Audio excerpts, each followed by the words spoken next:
when it comes to the quintessential Malaysia late night snack, you can never go wrong with a Maggi goreng or an Indomie double, right? But the king of all late night supper after drinks meal has to be the humble burger daging double special cheese, right? Now, the thing with burger stalls is it's everywhere. Every corner, everywhere there's a 7-Eleven, you will see a burger guy, right? So the idea is burger businesses need to, move forward, need to find something different to differentiate themselves. So here's the thing, right?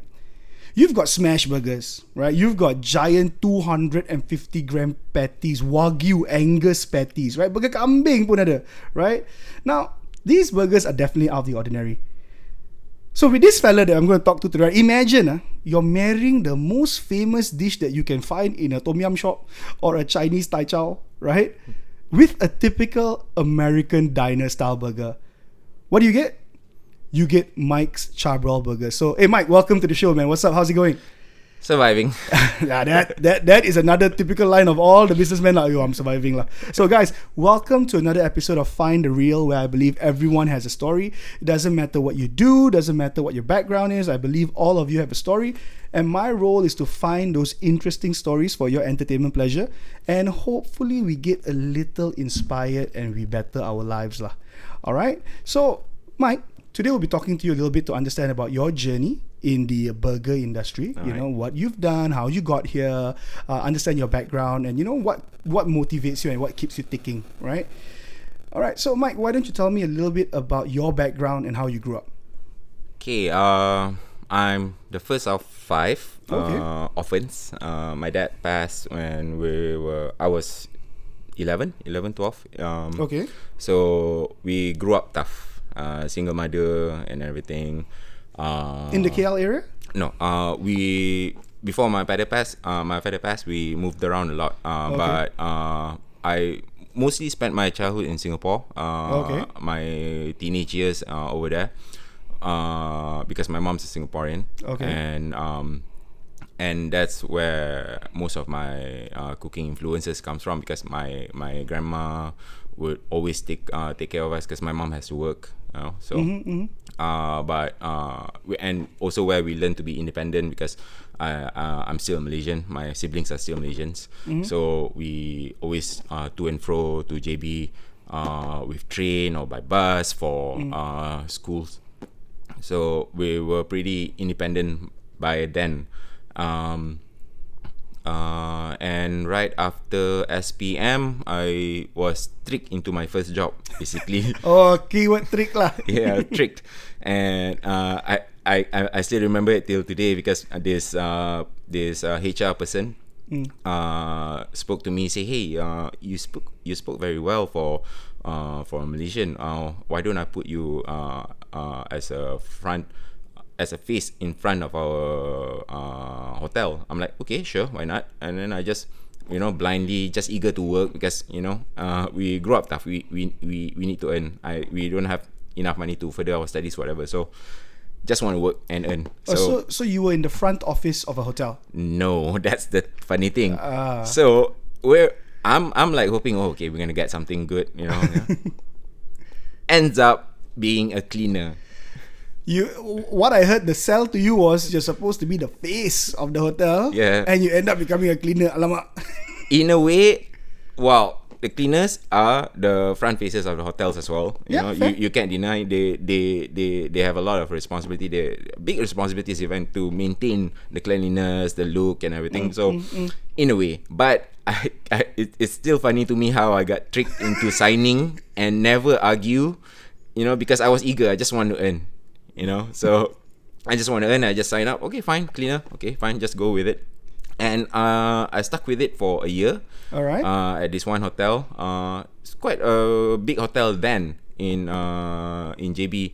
I get to meet a lot of dignitaries being a cleaner. All right. I was just manning a toilet, for example, but these dignitaries like the former Prime Minister of Singapore, Lee Hsien Loong, came down with Mahathir to discuss this crooked bridge thing. So me being the brash guy, I simply just jump in front of Dr. Mahathir and simply like, hey, can I have your signature, please? And the securities are like, whoa. It's like, it's okay. Mahathir said, it's okay. I got my signature and just But I stuck there for a year as a cleaner. And then I resigned. I moved to Hyatt Regency in Johor, and I spent another year there. But this time I was in housekeeping. And housekeeping, I do either rooms. But I prefer my time in the laundry department more because I'm pretty critical in terms of stuff. So it's like handling chemicals and everything. So I'm pretty into that. So I pretty much enjoy my times being in the laundry department. But at the same time, being in hotel line, if you have free time, you can also earn extra by doing part time in their banquet area. Whenever there's events, weddings or whatever, right? You can do a little bit of extra money on the side. Exactly. So that's where I get the taste of being in the front line, serving food and everything, or as they call it, front of the house. Okay. What was the bigger challenges that you had when you're working in the hotel, doing either the cleaning or the laundry portion?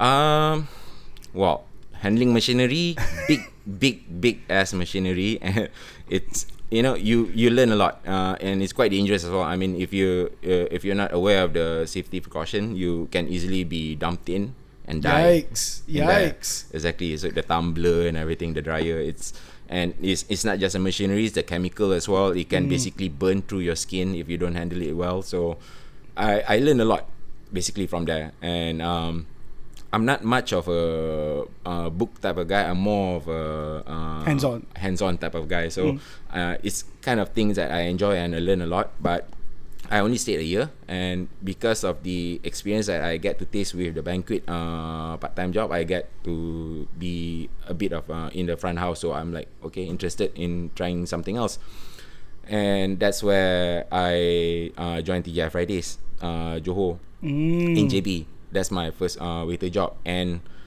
time passes by. I spent 10 years with them. So you went. I mean, it's kind of a natural transition. So you went through the hotel line. You were doing cleaning, laundry. Then you got your first taste of food service when you were helping out in those banquet events. You went on to Fridays, spent 10 years there. So tell me a little bit about your experience in Fridays. Like, what did you learn? What was fun about it? Wow. I would say TGI Fridays shaped me, the person I am today. Okay. In terms of being critical about everything, like even a single drop is money, kind of stuff. I started off as a waiter. They have a term for it. They don't call themselves as waiter. Then I move up through a lot of position in the front of the house, and then I get to move into back of the house, and that's where I enjoy my time most, because I realize I prefer to be behind the scene and cooking and everything. So I moved through a lot of stations, and over time I got promoted again and again, and I was part of the first revamped team that does opening with a new system, the new TGI Friday system, where they have trainings and seminar, whatever. They used to have that. They still do then, but it's a new system. So we were the first one. So we were trained. We were sent overseas for a month. Oh wow, dude! In Fort Worth, Texas. Okay. And when we came back, our task is to set up new TGI Fridays or new any brand that's under the franchisee in Malaysia at that time, including Italianis, I forgot what's the other brand. Exactly, apartments. Yeah, this is under the Ready Group, if I'm not mistaken. Exactly. Yeah. So that's our main task, as in setting up the system, the manuals, whatever. That's our job, based on our experience, and we also need to coach the staff working who would be working in that outlets.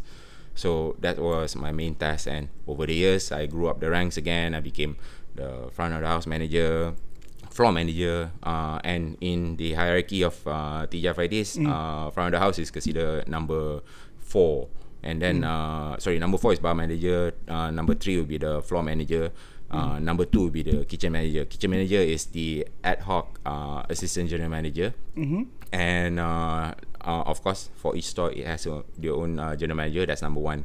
So I managed to climb the ladders up to kitchen manager.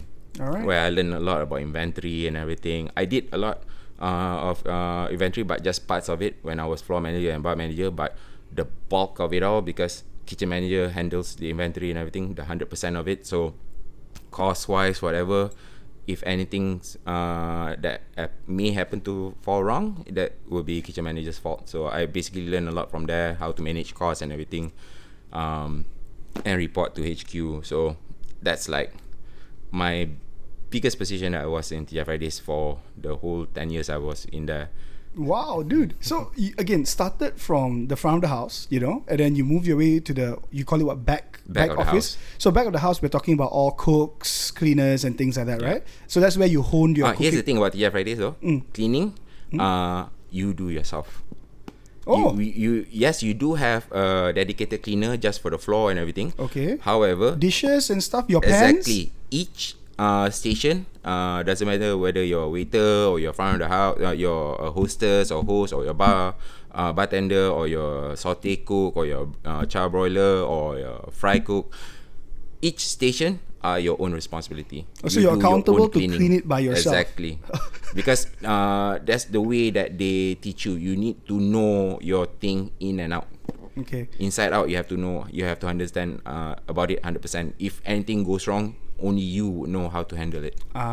So that's the whole idea. So you take full ownership and accountability of, okay, this is my station, I've got it from A to Z. Exactly. Right? So then, you know, you moved up your ranks. What I like was the fact that you also went, you know, overseas to do a little bit of a training. Then you were training the staff. When you say training in this aspect, you're training the guys at the back office. Doesn't matter.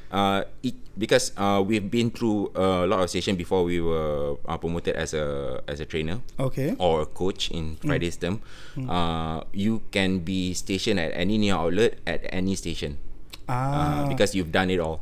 Because what I like was the fact that, you know, you are also trained to actually open up a new outlet as well. When you say open up, as in the operations of the outlet, the daily BAUs of the outlet. Exactly. Setting up the manual, the training, you know, and we would have soft opening where customers would be given monopoly money just to practice. Okay. So if, say for example, in this outlet, I'll be the charbroiler, in this outlet I'll be a window cook trainer, or in this outlet I'll be a bartender trainer, for example. So we move around a lot because we've done it all. How many types of cooks are there in Fridays? Because I'm just hearing some words. There's a fryer, charbroiler. How many types of cooks are there? Okay, the main one would be window. Window is basically the head chef. Okay. That handles all the order, and whenever they shout out the order, the if it consists of this station and this station, they would be responsible to respond saying that they got the order.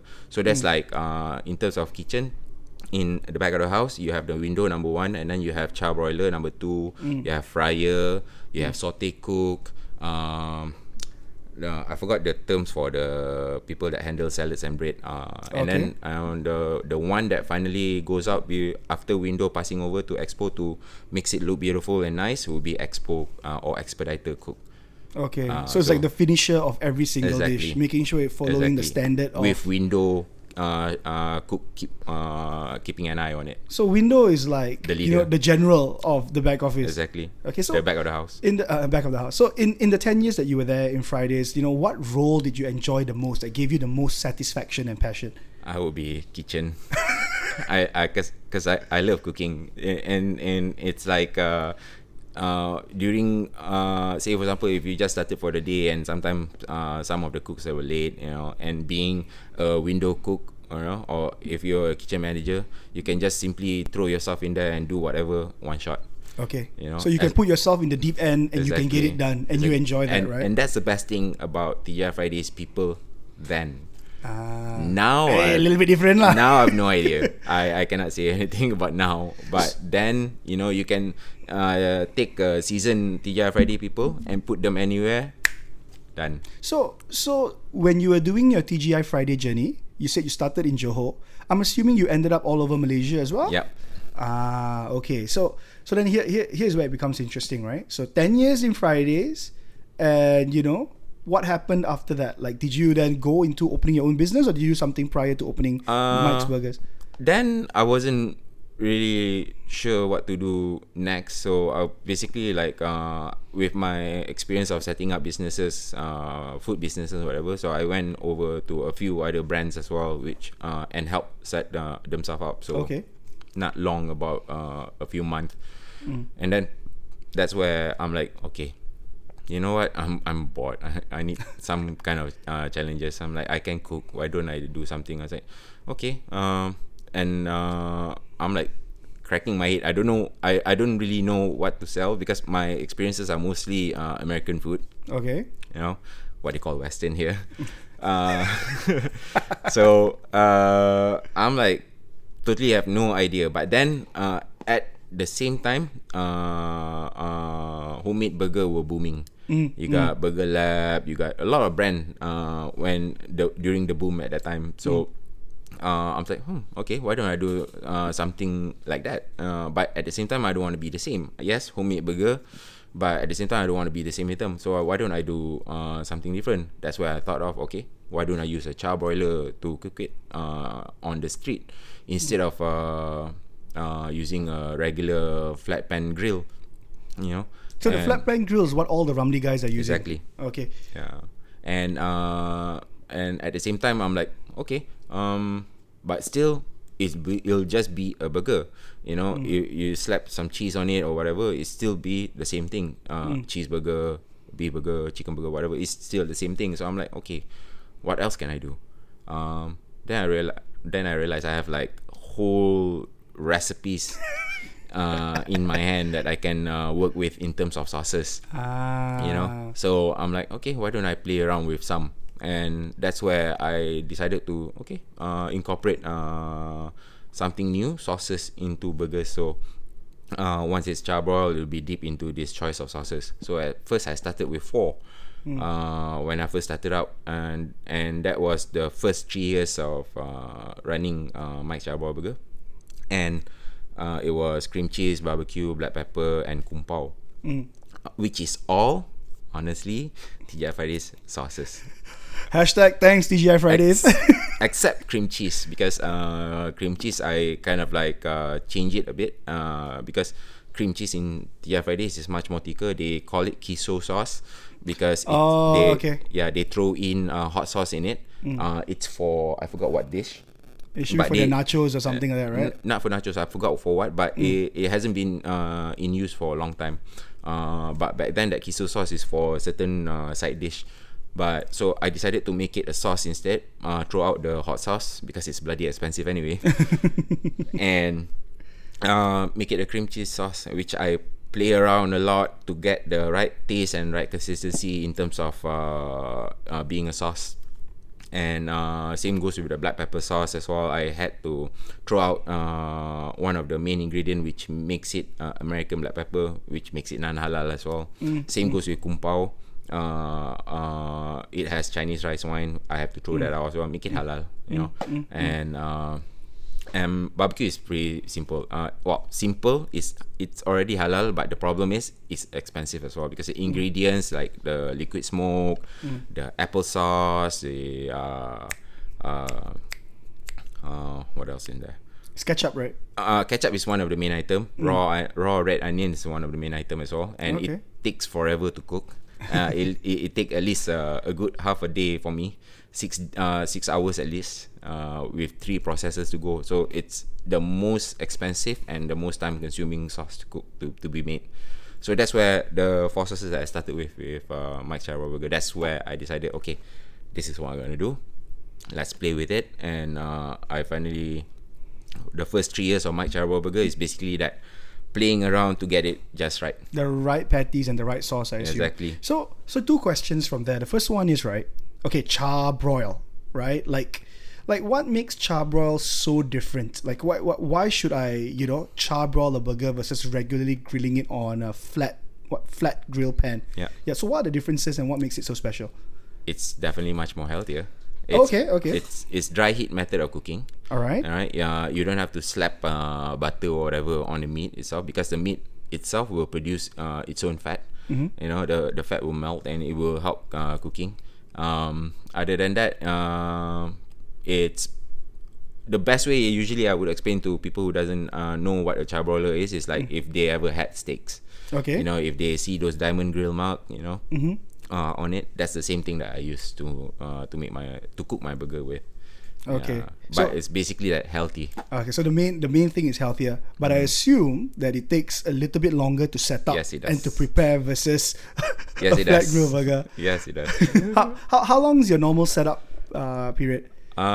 Say for example, if I were to start at 5, I would be there 2 hours earlier. But because I'm driving a truck now, first of all is to make sure I have parking space available, my usual spot. And then once I get that, then that's where the setup starts. I would just set up the outside first, and then I would continue on into the inside kitchen where I would refill water into the tray under the charbroiler. This is to help regulate the heat so it doesn't go too hot where it will burn the meat when it cooks. How often do you need to top up that water to regulate the heat?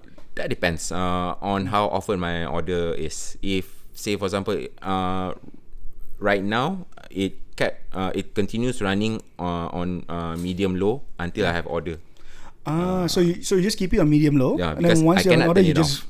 turn it up. I cannot turn it off because it will take at least 20 minutes for proper heat for it to start cooking. Got it. That's the thing about a charbroiler. Even though you have pilot light, it's no point. You have to maintain the gas running at low heat so that it's like at that level where you can start fire up and it can get to a level that you want it to be hot enough for you to start cooking. Okay. Yeah. If not, instead of 10 to 11 minutes, it will take at least 15 minutes to cook. Okay. So the regular cooking time for a patty is about 10 to 11 minutes. Yeah. Okay, so it takes a little bit of time, but you're guaranteed a healthier burger, a juicier burger, I assume, right? Then, You've had it, you would know. Yeah. Well, I know it is.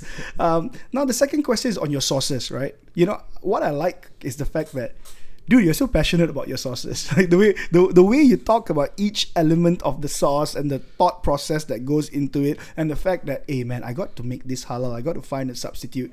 Like, okay, so number one, how did you come up with those 4 initial sauces? Like, you know, why those sauces?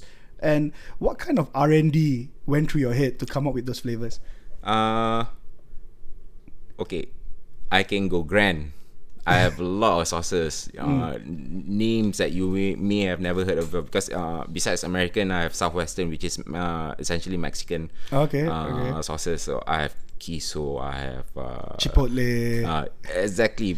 But here's the thing: being grand, it's pointless when you're on the street. Yeah. You know, you be dealing with regular customers, not those high end type of customers who know their stuff.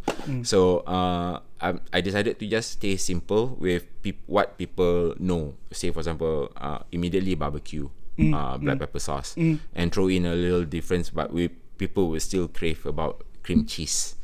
You know, and which people always mistaken whenever I pronounce it because of the noise in the background. Whenever my truck is running, they thought I say kimchi. I said it's cream cheese.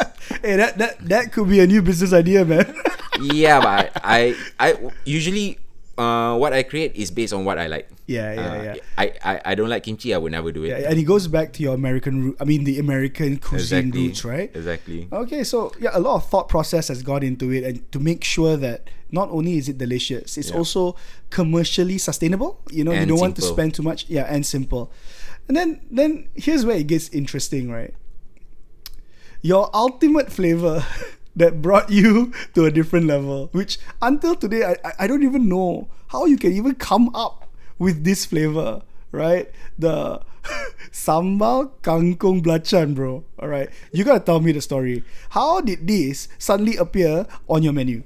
Okay, that was 3 years into the business, close to 4 years, and then this former MBPJ assemblyman came over.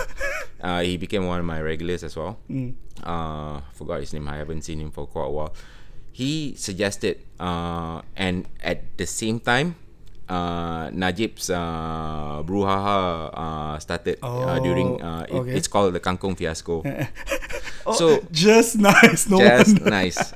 So at the same time, this former assemblyman came over, and he suggested, hey, there's a lot of mockery going around with kangkong and najib and stuff. Why don't you add in something as well to make it even better? I'm like, since you can make your own sauce and everything, why don't you come up with something with kangkong? Say, okay, why not? So it took me about a week to figure out what's the best way to go with it. And I'm like, you know what? Why don't I just go with a simple Malaysian dish, kangkong sambal belacan? But instead of going cooked kangkong, I decided to go with raw. And the sambal belacan, instead of the normal recipes that you always get, I went back to my late grandma, which was still alive then, and my mom worked out together. So a combination of Indian and Indonesian root. So that's why the taste is totally different from your regular sambal belacan that you always had.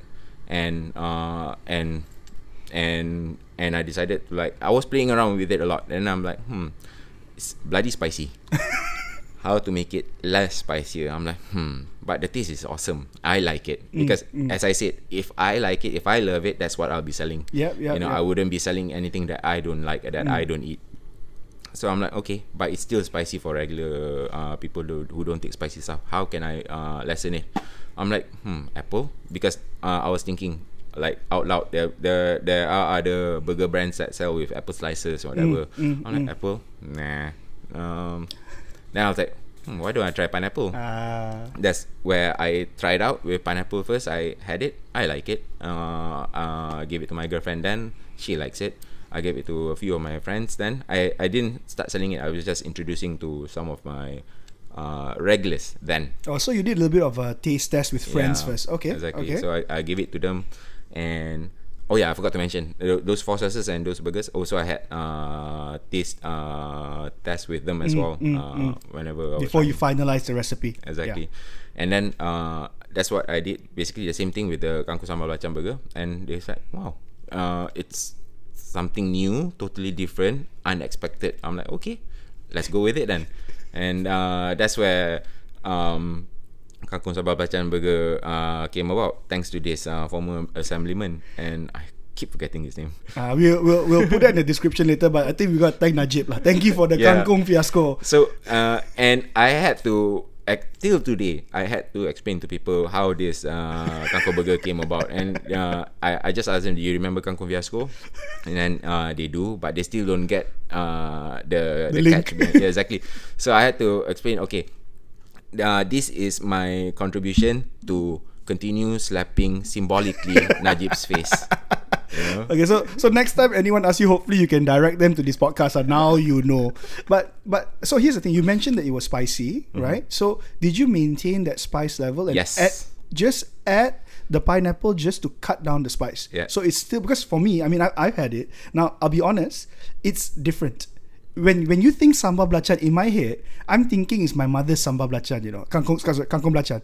But when you eat it, you have that sambal element, but it's not really sambal belacan. It's got the bite, but it's got a little bit of a different savouriness. I mean, that's what I think. And I love the fact that it's like ulam. It's like raw kangkong, It's a unique burger, and you guys have got to try it. So now, looking at your journey, right? If I look at it right now, in terms of your burgers that are the best seller, what would be your best seller at the moment?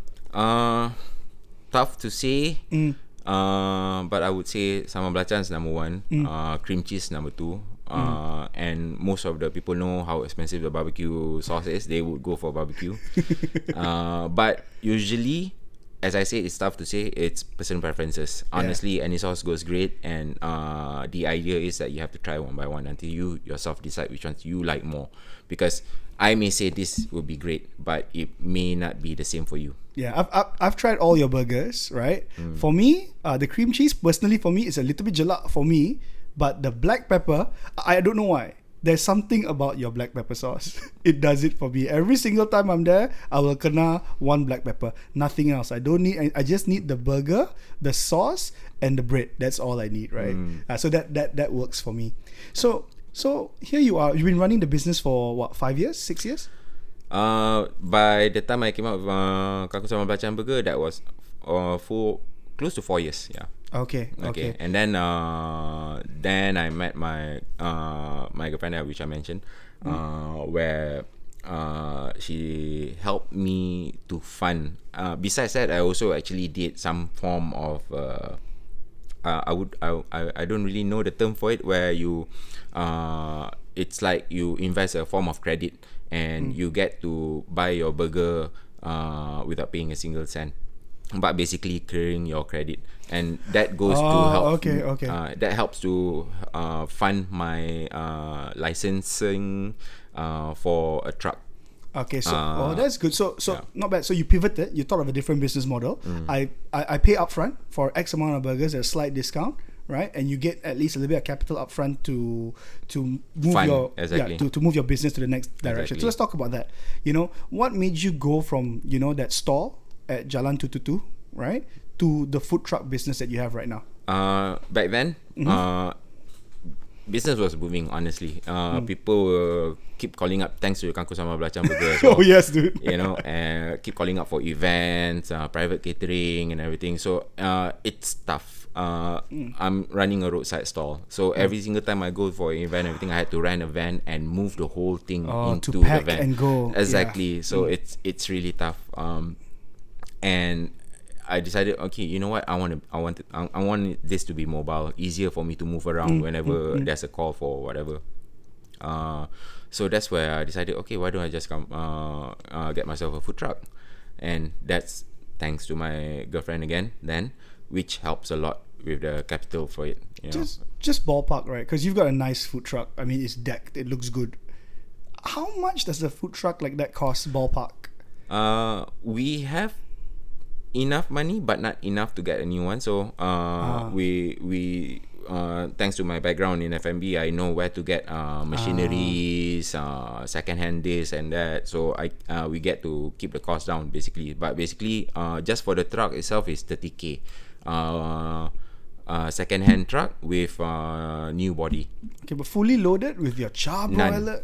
Empty. Okay, so an empty truck is about 30K. But let's say now that you've fully loaded it with your experience, you managed to find equipment. What kind of investment are we looking at for the total truck? Now, excluding the 2 overhaul that they had went through, because I do not know shit about trucks. I know how to drive, but I do not know anything about engines and stuff. So with the 2 minus the 2 overhaul, it's about 70-80K. Okay. With the machineries and everything. And I mean, we again managed to keep the cost down because, as I mentioned, actually 30K is still quite high. You can actually get an empty body food truck at much more cheaper, but with lower class of engines and stuff, so lower CC and stuff. But I decided for that because I had to think about the weight. The charbroiler itself is already more than 50 kg, including the grill slats and everything. So it's already more than 50 kg. So I have to think about the weight, not forgetting the chiller that I'll be putting in, the water tank, whatever. So that's where I went with the current model of truck that I had. It can handle the weight. So, and why I chose to go empty, because again, my background in setting up businesses, stations, whatever. That's where I designed my own station, whatever, for the truck. And that's also one way of keeping the cost down, because going to a manufacturer, food truck manufacturer, if you ask them to design and do, I think they will charge you through an arm and a leg lah. Exactly. But with your own design, specification in terms of the measurement, whatever, it help cuts a lot. So that experience in Fridays actually really paid off. Really helped. In terms of your contacts to find the equipment, and in terms of managing the layout. Because guys, honestly, right, you just have a look at his food truck. It's not the typical food truck. It's bigger than usual, and it's laid out in a particular way that, I'm not in the food industry, but it makes it, to me, it looks like it's easier for you to manage the different stations. So, exactly, because say for example in TGI Friday's kitchen, the way it is set up is so that it's easy for you to move around, even though the station is packed by 5-6 people in one time, with the windows, saute cook, fry cook, everything. But say for example, if you have to run one person alone, it's easier for you to move around, and awareness in terms of ingredient awareness, where it is and everything, it really helps, even if it's not your station, but it is set up as such because you've been through the same training. That's why if a window cook alone is in there or a kitchen manager alone is in there, you cannot depend on a charbroiler unless perhaps if the charbroiler has grew through the rank as well from fry cook to saute cook, then probably charbroiler can do the same. But it's basically ingredient awareness. Every station, even though it's a different station, it's set up the same. So you know where to get, what to get. If you want to handle, you can basically handle it all by yourself if it's just one order. So it's the same thing that how I set up my station in my food truck. So I can basically handle it all by myself, no matter how busy it get. Provided it'll be slower, but of course I have to explain to people, and if they understand, they wait. If they don't, I'm sorry, next time then. Yeah. So that's the one thing, right? The opportunity cost for the consumer is, it's not a burger that's going to take you 5 minutes. You got to wait. Yeah. But that's the thing. With all good things, you got to wait a little bit. Now, after the kangkong belacan fiasco, right? That ultimate burger. I mean, I saw you a lot on social media, bro. Like, you were on a lot of feeds. You could see your coverage on a lot of platforms. BFM interviewed me as well. Yeah. So how did you leverage on social media to market yourself, or how did you market yourself in general after that? Honestly, I suck at marketing, and but I guess thanks to that kangkong sambal belacan burger, it helps a lot. People request for interview, request for video shoot came pouring in. So, and thanks to them, visit starts to grow and people get to know my brand even more. And those who were living nearby who doesn't even realize that I was there suddenly knew, and they were surprised that it's actually homemade burger with homemade sauces and stuff. I'm like, but there's no denying, until today, people who do not know still think I sell regular Ramly burger. Even Guys, though, but it's those who knows, charbroiled, okay, sambal kangkong belacan kau. even with the brand clearly state there, it because it's so synonymous with our daily Our culture, life. right? Exactly. So are you telling me until today, someone goes up to, bang, daging special satu? Yes. And of course, I had to go through the hoo-ha explaining this and this, and they'll be surprised, and they would be willing to try, and some of them do return. So, yeah. But as I say, I suck at marketing, but thanks to what I created, and thanks to all this requests pouring in, then.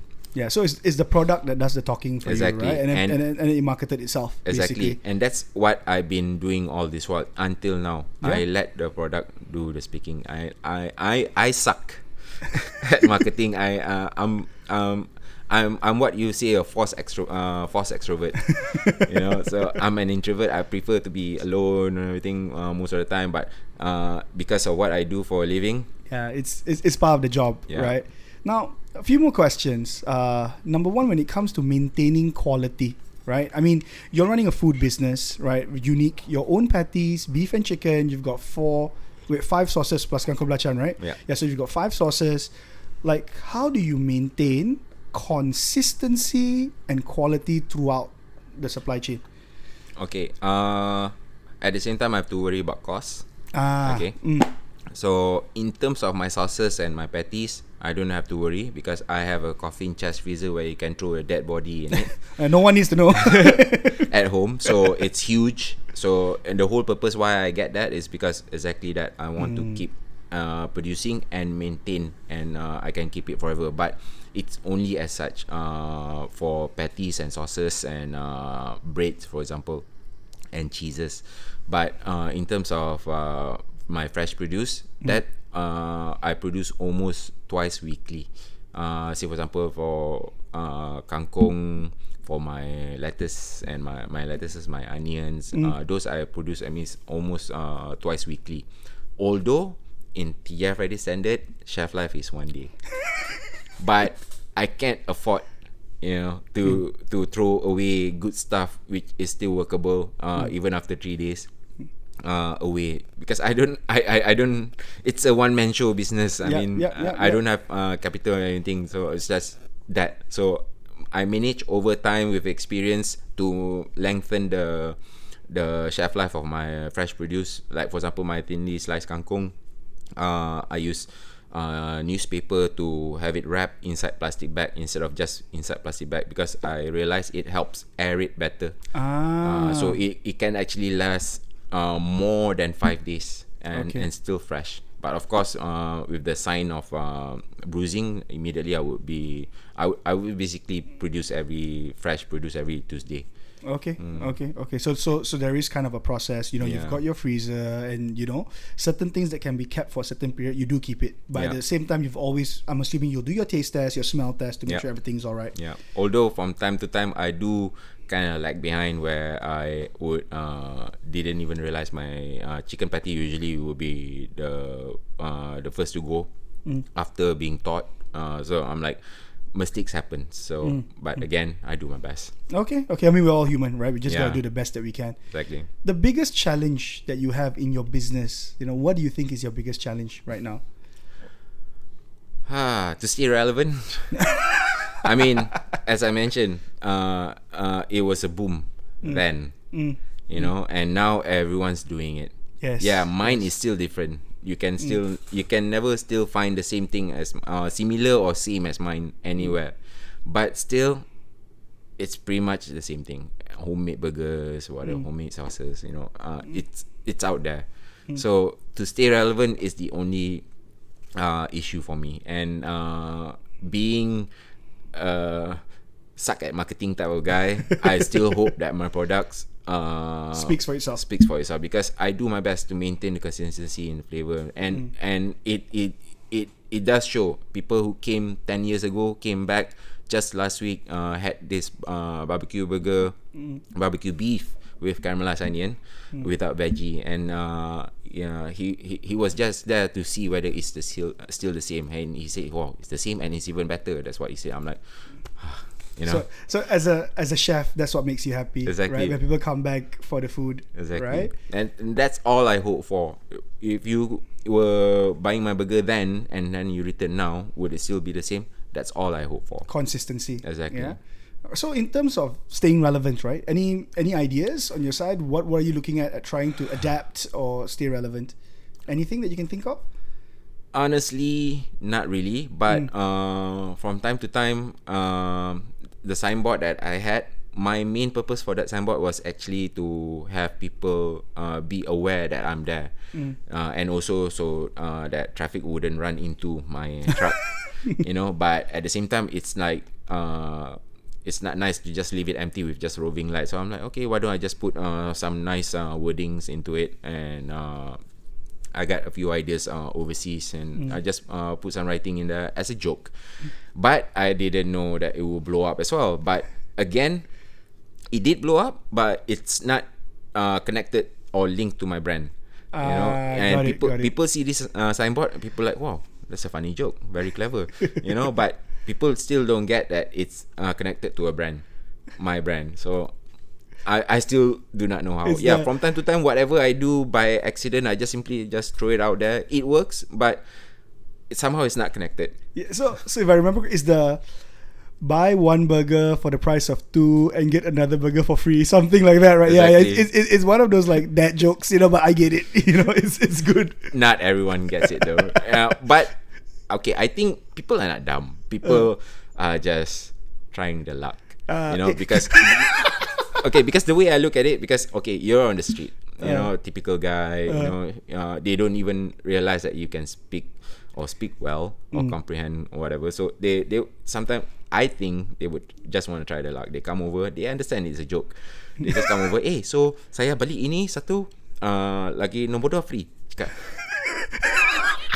But some of them genuinely do not understand the joke. So I had to explain physically how the joke goes. Then they, okay, now I get it. Yeah, so when you have to explain the joke, it just doesn't land. It goes through, right? Yeah, but they do laugh, you know, in polite laughter, I would call it. So like looking forward to, you know, your plans for the future. I mean, what are your goals? What are your ambitions? Like how would you measure success for your business moving forward? I wouldn't say I'm successful now. I'm successful in staying there, Okay. surviving. Okay. Other than that, I don't really have any plan, because I've always wanted to stay small. Okay, got it. One as a 1-person show, and unless if I have private event or private catering, that I would hire part-timers to help me out with. Does that still happen? Your private events and caterings? Once in a while. Okay. Right after okay. COVID, it's just died down. Got it. Yeah, got it, and got it. I don't go out to event anymore nowadays because they require payment and it's not confirmed sales. I would definitely go for private catering because it's a definitely confirmed sale because they would order ahead. They need this many, and that's where I can plan whether I need to hire part timers or I can handle it by myself. Okay. And if I do hire part timers, if I see that I need to have that part timer to help me out in the cooking part, I would have them in my truck for a week before for the event. I would pay for them for that just so that they're aware what they need to do. I don't take part-timers blindly just to start on the day itself. Because this is not your typical grill burger. Exactly. It's a charbroiler. You got to understand the process, Exactly. right? And still, I wouldn't let them touch my charbroiler. So only one fella can touch it. Is you lah, Mike. Only me. That's the only way I can promise the consistency. And in terms of my sauces and patties, it all prep weeks ahead or month ahead. So there's no way it will change because the recipe is still the same. It's consistent. Yeah. The only thing that may change is the ingredient. Like for example, my smoked barbecue sauce, as I mentioned, it uses apple sauce as well. But as I say, ingredients are getting crazy expensive nowadays. So I make my own apple sauce now, which I managed to lower down the cost. And in terms of barbecue sauce and black pepper sauce, both use raw red onion. So instead of using fresh onion, my onion rings for my burgers, the leftovers, the inside, that's where I would grind it down and use it for my sauces. Okay. Yeah, so part of the thing that I managed to use to save costs. Yeah, like it drives a little bit sustainability as well. Yeah, exactly. So let's just say you've got an aspiring burger guy who wants to open his own business, right? Open his own food truck business. What advice would you give someone out there? Stuff. Okay, that's honest. It's damn tough. You'll have your days. And if you do not know anything about engines, drive your truck carefully. Because if you're not with a company, no one's gonna upfront you that money to repair the truck. The cost of overhaul would kill you. You know, I've been lucky. I have my girlfriend now is my wife who helped me out a lot. She doesn't help with the business, but she really trusted me and she trusts the brand and she helped me out a lot in terms of finance. But if I don't have her, oh man, you know. So yeah, if you do not know shit about your engine or anything, drive it carefully. Other than that, stay consistent. I mean, you may have plans to franchise it out, whatever, you know, that's totally up to you. But me, I decided from the first day I started, I just want to remain small by myself. Because why? I have other things that I love to do as well besides just cooking. Now you're a burger guy. Now, I mean, not only do you cook burgers, I assume that you're also a burger buff. Like, you like your burgers, right? So let's just say you're hungry lah, and you want to kena a burger. Where would you go to eat a burger right now? Okay, I'm a simple guy. I rarely eat my own cooking. From time to time I do, but when I'm at home, if I have anything laying around, I will just throw my bread into an oven and just toast it with cheese. That's it, I'm done. But for example, if I want to go for a burger, if I feel like having one, the always go to will be my McD's simple single cheeseburger minus ketchup. That's all you need, dude. And it's everywhere. And there's one thing about McDonald's, right? You spoke about consistency. McDonald's, I think, is the king of consistency. Yep. All right. It can never deny it. So if it's non-burger related, right? What are your 3 favorite things to makan, and where can we find him if it's not burger related? Okay. I have this. My favorite will always be this chili pan mee in Cheras. The brand is named Kin Kin. Okay, Kin Kin. Yeah. Another one would be this Chinese chicken rice in Kota Kemuning. I forgot what's the brand. The rice are just awesome, and the chili. If you ever had that Chinese fried rice, just ask for extra chili and extra rice. It's totally worth it. I've tried a lot of chicken rice. I always came back to that. It's in Kota Kemuning, a Chinese food store, I'm assuming. Yes. Right? Chinese shop. Chinese shop, yeah. Another one, not really. I don't have any other favorite. I basically eat anything. Okay, a simple guy lah. Yeah. Hey, honestly, Mike, thank you so much. I think today what we learned is a little bit about your background, but more importantly, the challenges of running a food truck. Yes, you became viral with the kangkong sambal belacan thing, but at the end of the day, it's also about how you are in terms of staying relevant. How do you need to drive consistency, drive the business? And for me, I mean, I hope and pray for nothing but the best for you, buddy. I hope. It's good burgers, guys. Give it a check out. So if anyone out there wants to connect with you, or wants to have a taste of that burgers, how can they connect with you, and where can they find you, buddy? You can reach me through Facebook, through Google, through Instagram with the same brand name, Mike's Charbroiled Burgers, and you can even call me. But the details are all there. You just Google, very simple. Or if you want to make it much more easier, because it's hard to remember my brand name, for example, just go kangkong burger. Kangkong sambal belacan burger. That is the easiest thing. Just type kangkong burger, you come out. Yeah, because what I heard from time to time, whenever policemen came by, MBPJ, whatever, what they would remark to me is that it's like, if they ask their colleagues, they mention sambal belacan burger, they would know who else. It's just me. All right, man. Hey, thanks for being on the show. Appreciate it. All the best to your business, brother. And to all the guys who are listening and watching, thank you for listening in. And catch you in the next episode of Find the Real, where I believe everybody has a story. Peace.